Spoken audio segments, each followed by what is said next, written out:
Welcome to my English class of 12. Today I'm here with a new poem. The name of the poem is A Thing of Beauty. It's from your textbook Flamingo.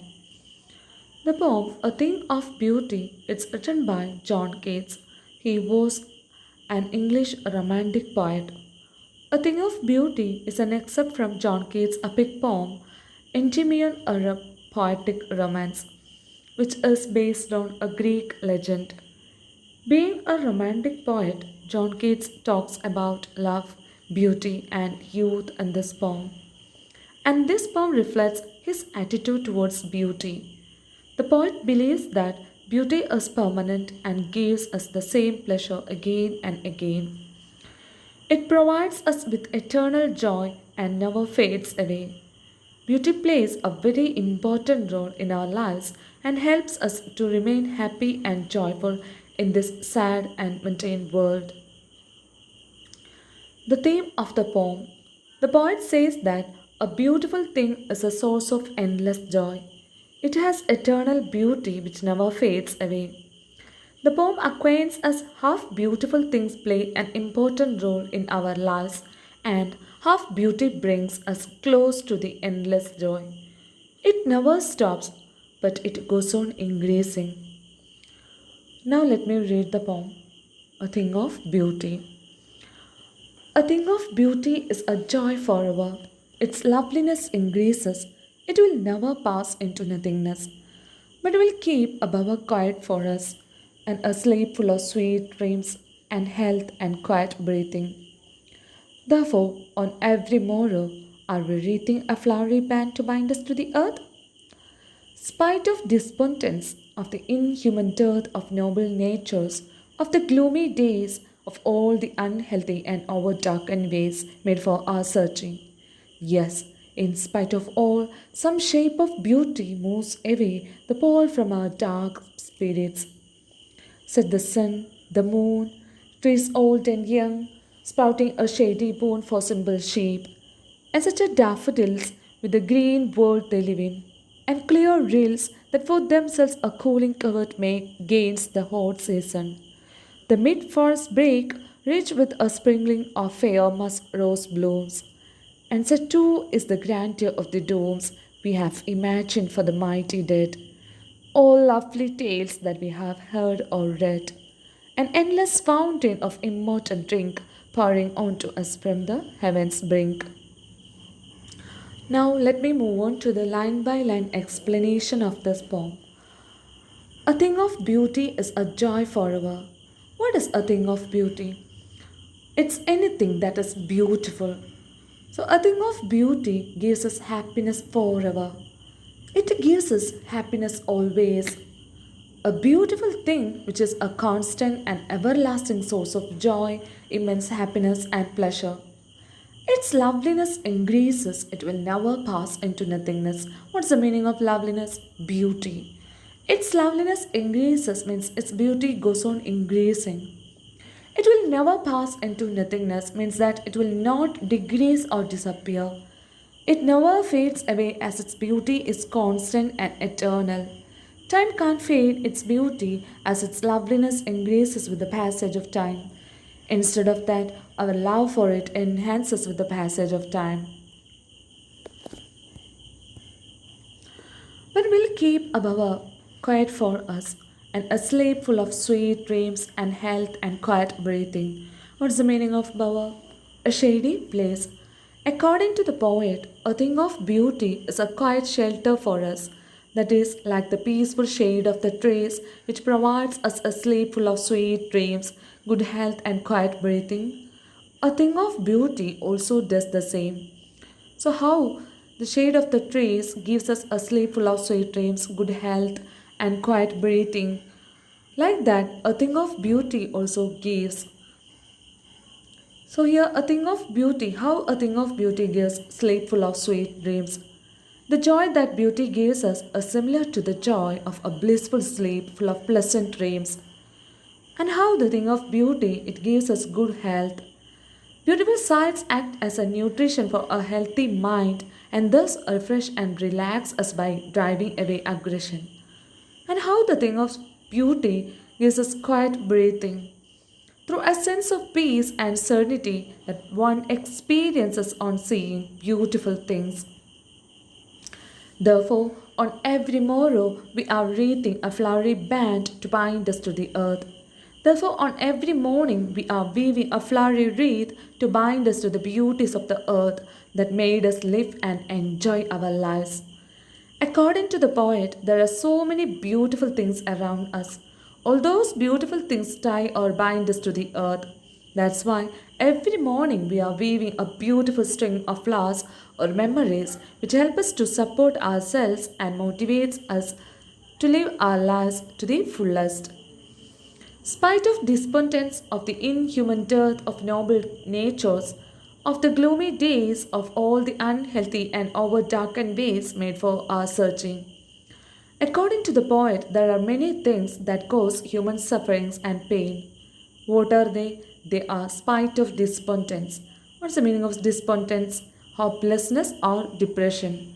So the poet sees life as a struggle where pain and hopelessness are faced by man. And what is the next thing that causes human suffering and pain? That is inhuman death of noble natures. What's the meaning of death of noble natures? Lack of good people with noble nature or lack of good people with good qualities. There are so many people around us.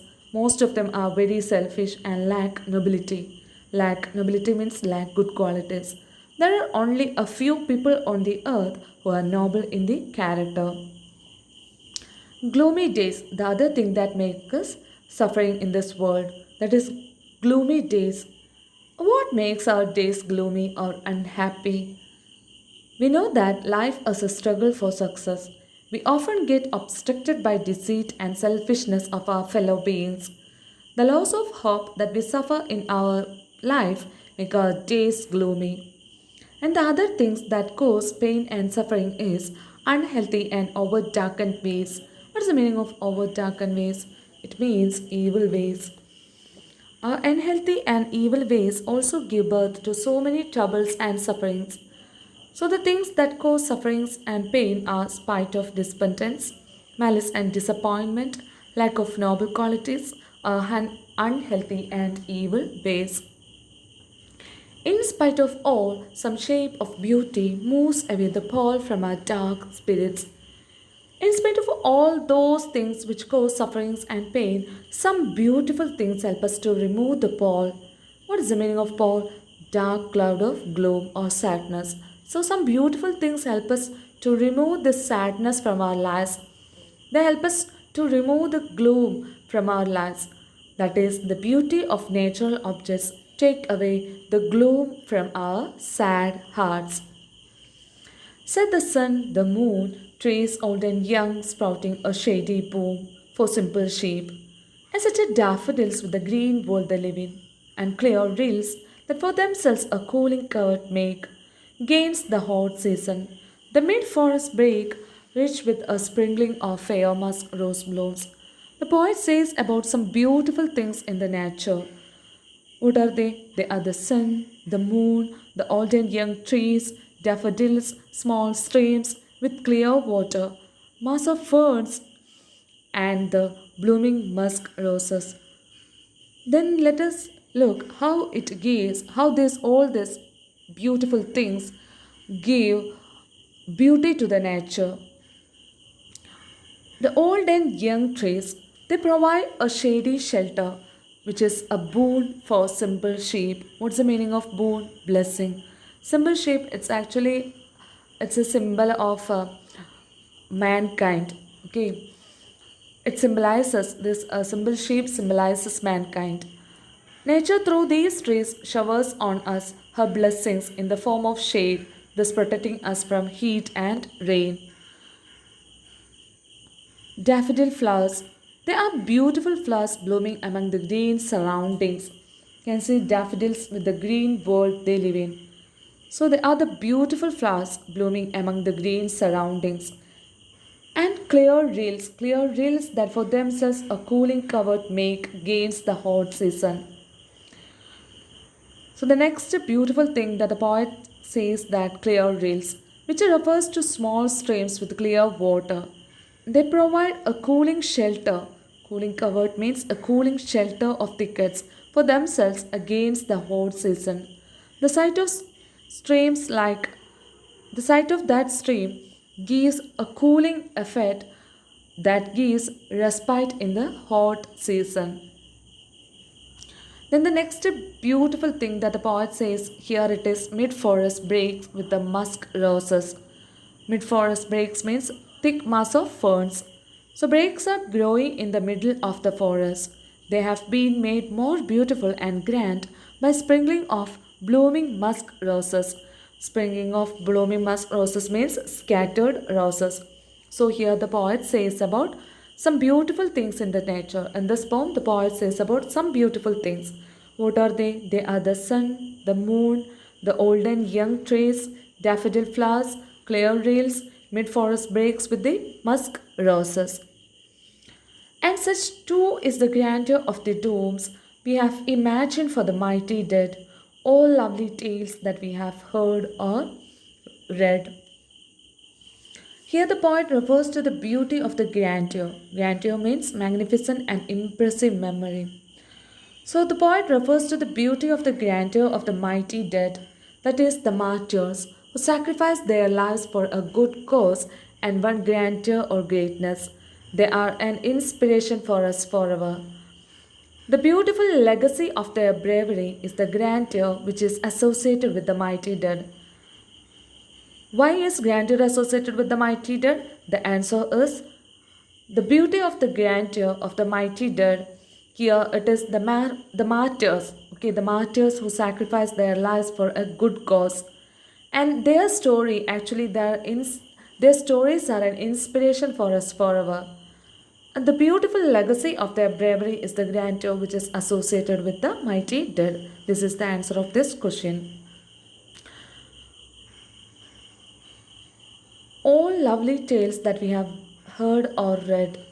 All these encouraging stories are beautiful just like the beautiful things around us. The lovely tales that we have heard or read about them gives us so much happiness and inspire us. That is why it is said that their stories are an inspiration, motivation, and it gives encouragement for us. An endless fountain of immortal drink pouring onto us from the heaven's brink.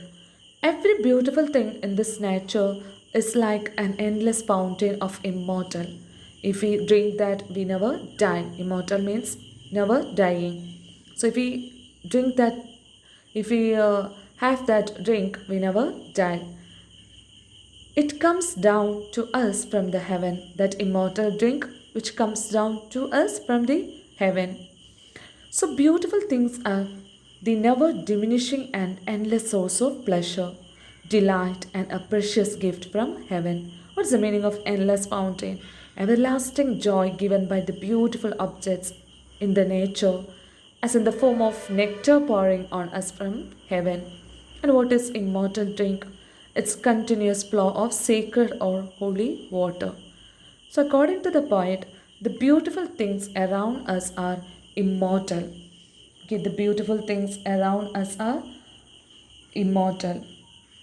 So I told you from the heaven, the poet says that from the heaven we are getting immortal drink and thus gives us a reason to live. So all the beautiful things around us are immortal and gives us a reason to live on this earth. Okay, so all the beautiful things around us give us a reason to live on this earth.